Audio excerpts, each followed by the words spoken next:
अस्सलाम वालेकुम वरहमतुल्लाहि वबरकातुहू आज आयस बह तोह निश बेयि अख रेसिपी हेत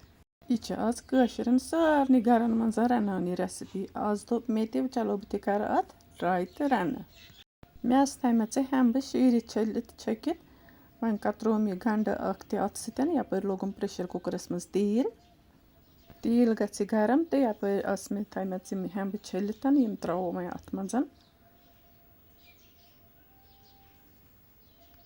त्रोक नून चमचन पे तो दिमोक असल पे तलिन यीतिस कालस इन आब तह नेरि तो दिमोक तलिन तीतिस कालस यीतिस कालस इन तलिन लगे तीतिस कालस करो तुम like share subscribe please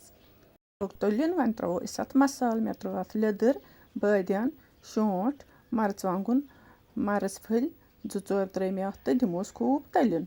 करोस mix मसाल असल पे मसाल गन अत असल पे मिक्स यपर त्रो बह जीर चमचन अड़ तो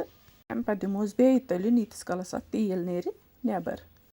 अम पे करो अत आब ऐड कर थवो अत पे ढक्कन वन यीतिस कालस अत ग्रेक 5-6 इन ग्रेक 5-6 यिथ तुलो अत ढक्कन वन थोद तो तम पे थवो अत सीटी क्या हेम्ब थोड़ा रोजान दारि पहमन अत नेर सीटी अख तो यपर तुलोस ठांड थोद तुम वो ग्रेकान यम गई रेडी मे त्रो अत मरचवांगुन कम क्या आज वयान मरचवांगुन कहें वन करो अत टेस्ट चलो वो मोन वीडियो पसंद आमत लाइक शेयर सब्सक्राइब कर अल्लाह हाफिज।